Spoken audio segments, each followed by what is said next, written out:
Hi ಎಲ್ರಿಗೂ ನಮಸ್ಕಾರ. ಬನ್ನಿ ಇವತ್ತು ಮಟನ್ ದಮ್ ಬಿರಿಯಾನಿ ಮಾಡೋದು ಹೇಗೆ ಅಂತ ನೋಡ್ಕೊಂಡು ಬರೋಣ. ಮೊದಲಿಗೆ ಇಲ್ಲಿ ನಾನು 3/4 kg ಆಗುವಷ್ಟು ಒಳ್ಳೆ ಮಟನ್ ತಗೊಂಡಿದ್ದೀನಿ. ರುಚಿಗೆ ತಕ್ಕಷ್ಟು ಉಪ್ಪು ಸೇರಿಸ್ಕೊಂಡು ನಿಂಬೆ ರಸನ ಕೂಡ ಸೇರಿಸ್ಕೊಂತಾ ಇದ್ದೀನಿ.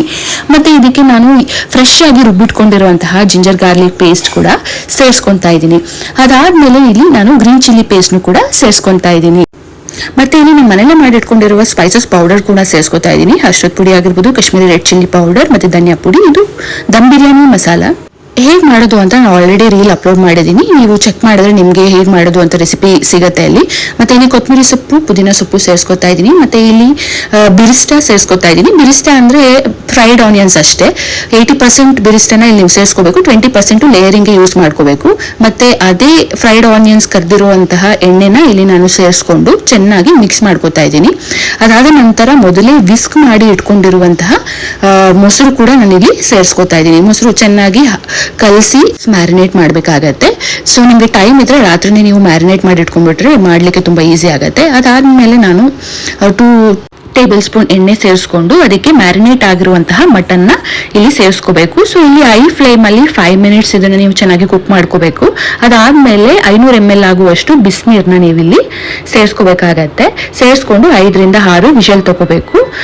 ವಿಸಿಲ್ ಆಗೋಷ್ಟರಲ್ಲಿ ಪಕ್ಕದಲ್ಲಿ ನಾವು ರೈಸ್ ಮಾಡ್ಕೊಂಡ್ಬಿಡೋಣ. ಸೊ ರೈಸ್ ಮಾಡ್ಕೊಳ್ಳೋಕ್ಕೆ ಮುಂಚೆನೇ ನೀವು ಬಾಸ್ಮತಿ ರೈಸ್ನ 1/2 hour ಇಂದ 1 hour ವರೆಗೂ ನೀವು ಅದನ್ನ ಸೋಕ್ ಮಾಡಬೇಕಾಗತ್ತೆ ವಾಟರಲ್ಲಿ.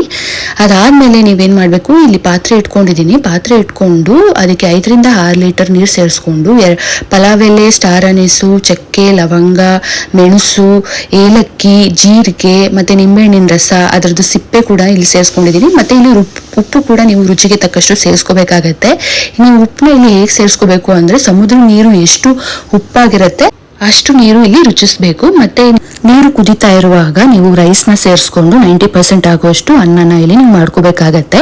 ಮಾಡ್ಕೊಂಡು ರೈಸ್ ಹಾಕ್ತಾ ಇರಲಿ ಅಲ್ಲಿ ನೀವು ಪಕ್ಕದಲ್ಲೇನೆ ತವಾ ಇಟ್ಕೊಂಡು ಮಂದವಾಗಿರೋ ಪಾತ್ರೆ ಇಟ್ಕೊಂಡು ಅದಕ್ಕೆ ಬೆಂದಿರುವಂತಹ ಮಟನ್ನ ಸೇರಿಸ್ಕೊಂಡು ನಾವಿಲ್ಲಿ ಲೇಯರಿಂಗ್ ಮಾಡ್ಕೊತಾ ಇದ್ದೀನಿ. ಸೊ ಲೇಯರಿಂಗ್ಗೆ ಬೆರಿಸ್ಟಾ ಮತ್ತೆ ಕೊತ್ತಂಬರಿ ಸೊಪ್ಪು, ಪುದೀನ ಸೊಪ್ಪು ಮತ್ತೆ ಮನೇಲೆ ಮಾಡಿಟ್ಕೊಂಡಿರುವಂತಹ ದಮ್ ಬಿರಿಯಾನಿ ಮಸಾಲಾನ ನಾನು ಸ್ಪ್ರಿಂಕಲ್ ಮಾಡ್ಕೊಂಡು ಲೇಯರಿಂಗ್ ಮಾಡ್ಕೊಂಡೆ. ಸೊ ಅದಾದ್ಮೇಲೆ ನೀವು ನೋಡ್ತಾ ಇರ್ಬೋದು ರೈಸ್ನ ಕೂಡ ಲೇಯರಿಂಗ್ ಮಾಡ್ಕೊತಾ ಇದ್ದೀನಿ. ಲೇಯರಿಂಗ್ ಆದ್ಮೇಲೆ ಇದೇ ತರ ನೀವು 2 to 3 ಲೇಯರ್ಸ್ ಮಾಡ್ಕೋಬೇಕಾಗತ್ತೆ. ಮತ್ತೆ ರೈಸ್ ಮಾಡ್ಕೊಳ್ಳುವಾಗ ತುಂಬಾ ಕೇರ್ಫುಲ್ ಆಗಿ ನೀವು ರೈಸ್ ಮಾಡ್ಕೋಬೇಕಾಗತ್ತೆ. ಯಾಕೆಂದ್ರೆ ರೈಸ್ ಮುರಿದೋಗೋ ಚಾನ್ಸಸ್ ಇರುತ್ತೆ. ಸೊ ಹಾಗಾಗಿ ಈ ತರ ಮುರಿದೋದ್ರೆ ರೈಸ್ ಬಿರಿಯಾನಿ ಅಂದಾಜಂದಾನೆ ಹಾಳಾಗ್ಬಿಡುತ್ತೆ. ಸೊ ಹಾಗಾಗಿ ನೀವು ನೋಡ್ಕೊಂಡು ಕೇರ್ಫುಲ್ ಆಗಿ ರೈಸ್ನ ಮಾಡ್ಕೋಬೇಕು. ಮತ್ತೆ ಈ ರೈಸ್ ಮಾಡ್ಕೊಳ್ಳುವಾಗ ನೀವು ನೋಡಿದ್ರಿ ನಾನು ನಿಂಬೆಹಣ್ಣಿನ ಸಿಪ್ಪೆ ಆಗಿರ್ಬೋದು, ಪಲಾವ್ ಎಲೆ ಆಗಿರ್ಬೋದು, ಜೀರಿಗೆ, ಮೆಣಸು ಎಲ್ಲ ಸೇರಿಸ್ಕೊಂಡೆ. ಅದನ್ನೆಲ್ಲ ರೈಸ್ ಹಾಕಕ್ಕಿಂತ ಮುಂಚೆನೆ ನೀವು ತೆಗೆದ್ಬಿಡಿ. ಸೊ ಇದರಿಂದ ಬಿರಿಯಾನಿ ತಿನ್ನುವಾಗ ನಿಮ್ಗೆ ಕಿರಿಕಿರಿ ಆಗೋದಿಲ್ಲ. ಅದೆಲ್ಲ ಫ್ಲೇವರ್ಗೆ ಸೇರಿಸ್ಕೊಂಡಿರುತ್ತೀನಿ. ಸೊ ಅದಕ್ಕೇನೆ ನೀವು ಅದನ್ನ ರಿಮೂವ್ ಮಾಡ್ಬಿಟ್ಟು ಆಮೇಲೆ ರೈಸ್ ಸೇರಿಸ್ಕೊಳ್ಳಿ. ನಾನಿಲ್ಲಿ ಕೇಸರಿ ಹಾಲು ಸೇರಿಸ್ಕೊಂಡು ತುಪ್ಪ ಸೇರಿಸ್ಕೊತಾ ಇದ್ದೀನಿ.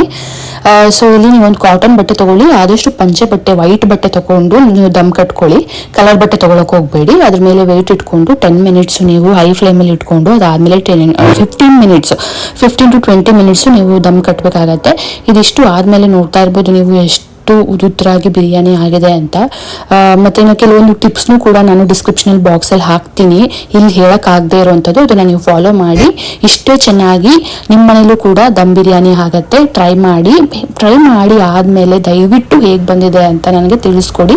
ಫಾಲೋ ಮಾಡೋದು ಮರಿಬೇಡಿ.